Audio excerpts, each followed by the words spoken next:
The World Health Organization, WHO, defines Asperger syndrome as one of the autism spectrum disorders, ASD. It differs from autism primarily in the fact that there is no general delay in language or in cognitive development. It is characterized by difficulty in social interaction and communication that affects functioning, as well as restricted and repetitive interests and behavior. There's a strong tendency for it to persist into adolescence and adult life, and psychotic episodes occasionally occur in adult life. This definition may give you an idea of what Asperger syndrome is, but what are the specific things or traits you should be on the lookout for when identifying it? We are First Choice Family Services, and in this video, we'll be showing you what Asperger's is and the 5 ways to identify it. As always, if you find the content valuable, like, subscribe, and hit the notification bell. Identifying Asperger's. We've already established that difficulty in social interactions, odd speech patterns, and limited facial expressions are the usual characteristics of an individual with Asperger's syndrome. But did you know there are a few more traits of those with Asperger's? Fixation on intellectual or artistic interests. Asperger's can make me very smart in many ways. I go to a gifted school for kids who are very smart, but I can constantly get bullied there by kids that think I'm stupid because I have Asperger's. What they don't know is by calling me stupid, they're calling Albert Einstein, Thomas Jefferson, Isaac Newton, and Bill Gates all stupid too because all of them also have Asperger's. I might not be an Einstein, but I do have a lot in common with him.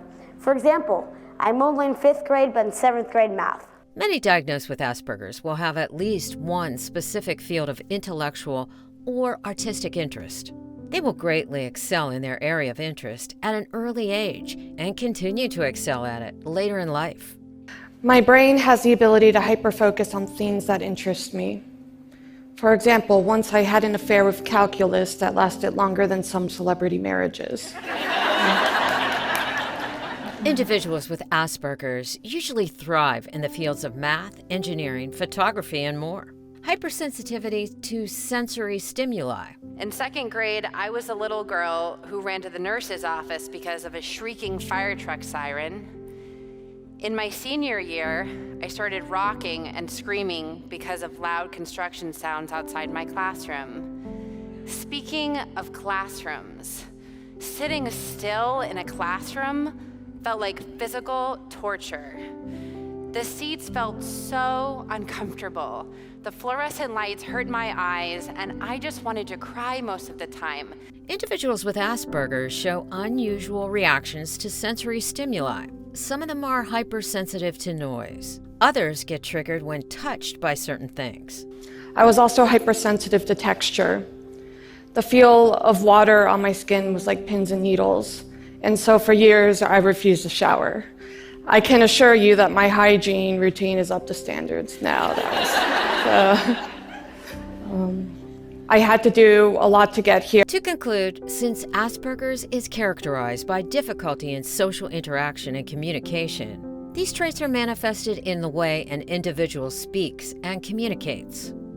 Poor social interactions, odd speech patterns, limited facial expressions, and hypersensitivity are indicators that can easily be used to identify if someone may have Asperger's. Fixation on intellectual or artistic interests with the right support can have potential for great success and can be an advantage in accomplishing great things. It's important to note that not all people with Asperger's have the same traits. Some only have a few symptoms, and others can have all of them. With early diagnosis, these symptoms can be addressed, and they may not significantly affect daily life. And that's all for now. Thanks for watching. Remember, First Choice Family Services is your information resource for the DSP industry. So like, subscribe, and hit the notification bell to stay connected.